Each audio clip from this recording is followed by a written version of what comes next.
सप्पो सगालकुन सेवा जोहार। तो चलिए सगाजन, आज जान लेते हैं गोंडवाना राष्ट्र से गोंडवाना राज्य की मांग का सफर। पहला, एक समय सेंट्रल प्रोविंस और बरार के साथ अभी का उत्तर तेलंगाना गोंडवाना कहलाता था। इन क्षेत्रों में प्रमुख रूप से 4 गोंड राज्य थे। गढ़मंडला 1300 ईस्वी से 1749, देवगढ़ 1590 ईस्वी से 1796 ईस्वी, चांदागढ़ 1200 ईस्वी से 1751 ईस्वी और खेरलागढ़ 1500 ईस्वी से 1600 ईस्वी। उसके बाद दूसरी बार गोंडवाना राज्य की मांग तेलंगाना आंदोलन के समय से शुरू हो गई थी। साल 1941 में आदिलाबाद के कुरमा भीमू पहले सख्त से जिन्होंने गोंडवाना राज्य की मांग की थी। ये आंदोलन अगले 2 दशक तक लगातार चलती रही और 1962-63 में अपने चरम पर थी, लेकिन विभिन्न राज्यों के गोंडों के अलग थलग पड़ जाने से आंदोलन कमजोर पड़ गया और लगभग समाप्त हो गई। तीसरा, 25 जुलाई 1947 को दिल्ली के रामलीला मैदान में वर्तमान भारत गणतंत्र के 565 रियासतों के राजाओं की मीटिंग ब्रिटिश वायसराय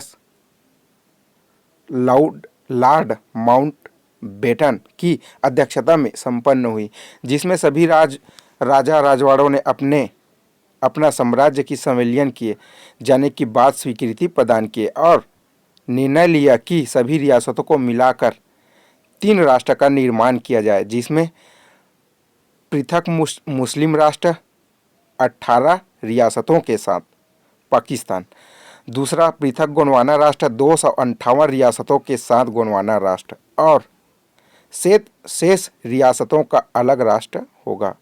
इन सभी राष्ट्र निर्माण की प्रस्तावना ब्रिटिश वायसराय लॉर्ड आर्किबाल्ड बवेल ने पूर्व में ही निर्धारित कर दिया था। केवल सभी राजाओं का एग्रीमेंट होना बाकी था। अंततः सहमति होने पर मान लिया गया और राष्ट्र दिए जाने लगा तो महात्मा गांधी और जवाहरलाल नेहरू ने गोंडवाना राष्ट्र 10 साल बाद गोंडवाना वासियों को शिक्षित कर राष्ट्र प्रदान करने की बात स्वीकार किए।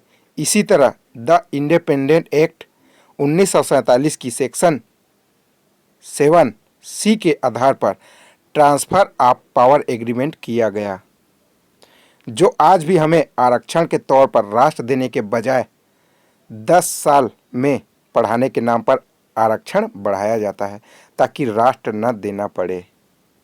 यह आरक्षण खैरात में नहीं मिला, बल्कि अपने राज्य में दूसरे लोगों को राज्य कराए जाने का समझौता है, जो रेवेन्यू लीज के आधार पर 1969 में खत्म हो जाता है।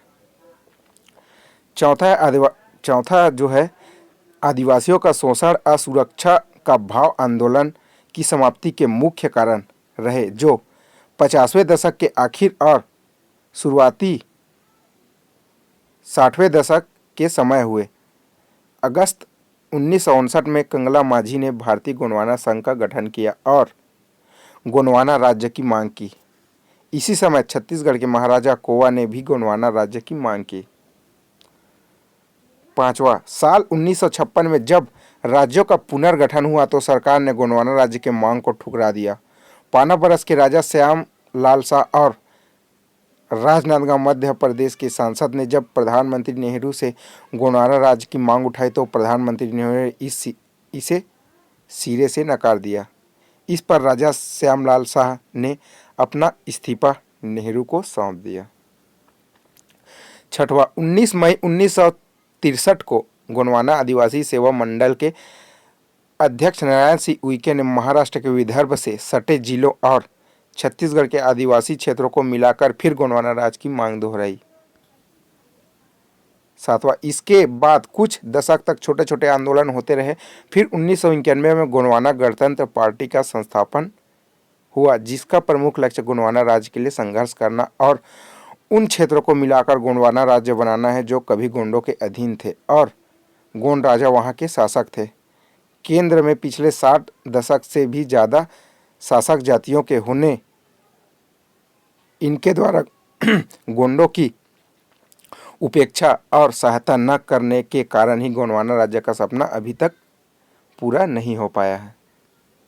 8वां, भाषाई आधार और गोंडी भाषा के संगठित न होने के कारण अभी तक गोंडवाना राज्य की मांग को ठुकराने का कारण बताया गया। हालांकि गोंडी विद्वान डॉक्टर मोतीराम कंगाली इस कारण को बेतुका बताते हैं, क्योंकि मध्य प्रदेश राज्य का गठन किसी भाषाई आधार पर नहीं हुआ।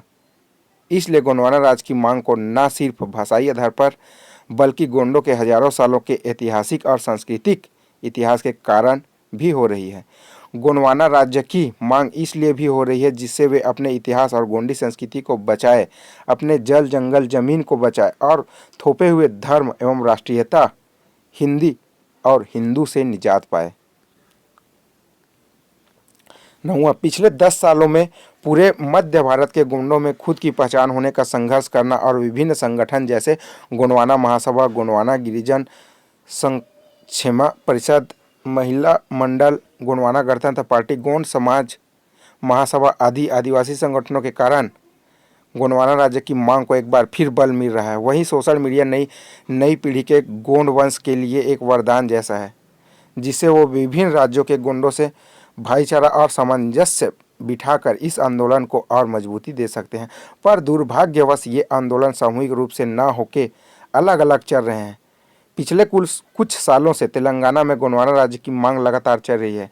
वहीं महाराष्ट्र, मध्य प्रदेश और छत्तीसगढ़ के गोंडों में भी इसी तरह की उत्तेजना है। अगर गोंड दशकों पुराने अपने गोंडवाना राज्य के सपने को पूरा करना चाहते हैं तो उन्हें आपसी मतभेद एवं झगड़ा निपटा के एक ही लक्ष्य स्वशासन और स्वायत्तता के लिए आगे आना होगा। ब्रिटिश शासन, मुगल शासन और राजपूताना शासन में भी गोंडवाना साम्राज्य कभी गुलाम नहीं रहा है। सादर सेवा जोहार सगाजन।